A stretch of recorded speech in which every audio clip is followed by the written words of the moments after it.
നമസ്കാരം. ഇന്ത്യയും ചൈനയും അതിർത്തിയിൽ 2 ലക്ഷം സൈനികരെ വീതം വിന്യസിച്ചതോടുകൂടി ഇരു രാജ്യങ്ങൾക്കുമിടയിലെ സംഘർഷം മൂർച്ഛിക്കുന്നതായി യുകെയിലെ ഡെയിലി എക്സ്പ്രസ് പത്രം റിപ്പോർട്ട് ചെയ്യുന്നു.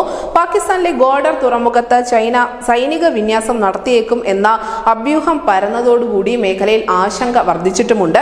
എന്തായാലും പാകിസ്ഥാൻ ഇപ്പോഴും ചൈനയുമായി അടുപ്പം സൂക്ഷിക്കുന്ന ഒരു രാജ്യമാണ് എന്ന് നമുക്കറിയാം. ശ്രീലങ്കയിൽ നടന്നതുപോലെ മാലിദ്വീപിലും സ്വാധീനം വർദ്ധിപ്പിക്കാനുള്ള എല്ലാ നീക്കങ്ങളും ചൈനയുടെ ഭാഗത്തു നിന്നും ഉണ്ടായിരുന്നു. നമുക്കറിയാം, മാലിദ്വീപിൽ എല്ലാ കാലത്തും സ്വാധീനം വർദ്ധിപ്പിക്കാൻ ഇന്ത്യയും അതിനോടൊപ്പം തന്നെ ചൈനയും ശ്രമിച്ചുകൊണ്ടിരുന്നു. പക്ഷേ ഇപ്പോൾ മാലിദ്വീപിൽ വ്യക്തമായ മേൽക്കൈ ഉള്ളത് ചൈനയ്ക്ക് തന്നെയാണ്. ഇന്ത്യക്കും ചൈനയ്ക്കും ഇടയിലെ അതിർത്തി പ്രശ്നങ്ങൾ എല്ലാ കാലത്തും നിലനിന്നതുമാണ്. അടുത്ത കാലത്തായി 10,000-ഓളം ഇന്ത്യൻ സൈനികരെ അധികമായി ചൈനീസ് അതിർത്തിയിൽ വിന്യസിക്കുകയും ചെയ്തിട്ടുണ്ട്. ഇപ്പോൾ ഇരു ഭാഗത്തു നിന്നുമായി 4 ലക്ഷത്തോളം സൈനികരാണ് ഇന്തോ ചൈനീസ് അതിർത്തിയിൽ ഉള്ളതായി കണക്കാക്കപ്പെടുന്നത്. 2 രാജ്യങ്ങളും തമ്മിൽ താരതമ്യം ചെയ്യുമ്പോൾ ഇരു രാജ്യങ്ങളും ഒരേപോലെ ശക്തരാണ് എന്നത് ലോകത്തെ തെല്ലൊന്നുമല്ല ഭയപ്പെടുത്തുന്നത്. ഈ പാശ്ചാത്യ നിരീക്ഷകർ ഈ കാര്യം വ്യക്തമായി പറയുന്നുമുണ്ട്.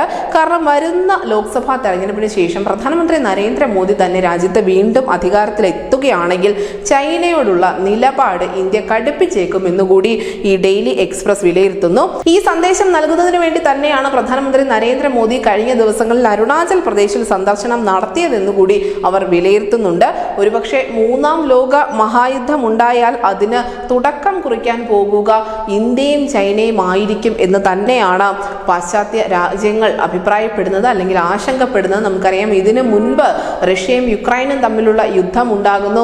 അതിനുശേഷം പശ്ചിമേഷ്യയിലും യുദ്ധ സമാനമായ സാഹചര്യം ഉടലെടുക്കുന്നു. പലസ്തീനും ഇസ്രയേലും തമ്മിലുള്ള പോരാട്ടങ്ങൾ ഇപ്പോഴും തുടർന്നുകൊണ്ടിരിക്കുന്നു. അതിന്റെ ഭാഗമായി ചെങ്കടലിലടക്കം ഹൂതികളുടെ ഭാഗത്തു നിന്നും വലിയ ആക്രമണം ചരക്ക് കപ്പലുകൾക്ക് നേരെ ഉണ്ടാവുന്നു. ഇങ്ങനെയുള്ള പല സംഭവങ്ങളും ലോകത്തിന്റെ പല കോണിലും സംഭവിച്ചുകൊണ്ടിരിക്കുന്നുണ്ട്. എങ്കിൽ പോലും ഇന്ത്യയും ചൈനയും തമ്മിൽ നേരിട്ട് ഒരു യുദ്ധം വരികയാണെങ്കിൽ, അത്തരത്തിലുള്ള ഒരു സംഘർഷ സാധ്യത ഇരു രാജ്യങ്ങൾക്കും ഇടയിൽ ഉടലെടുക്കുകയാണെങ്കിൽ ഒരുപക്ഷെ അതായിരിക്കാം 3ാം ലോക മഹായുദ്ധത്തിന് നാന്ദി കുറിക്കുക എന്ന് തന്നെയാണ് ഈ റിപ്പോർട്ടിൽ ഇവർ പരാമർശിക്കുന്നത്. News desk India Malayalam.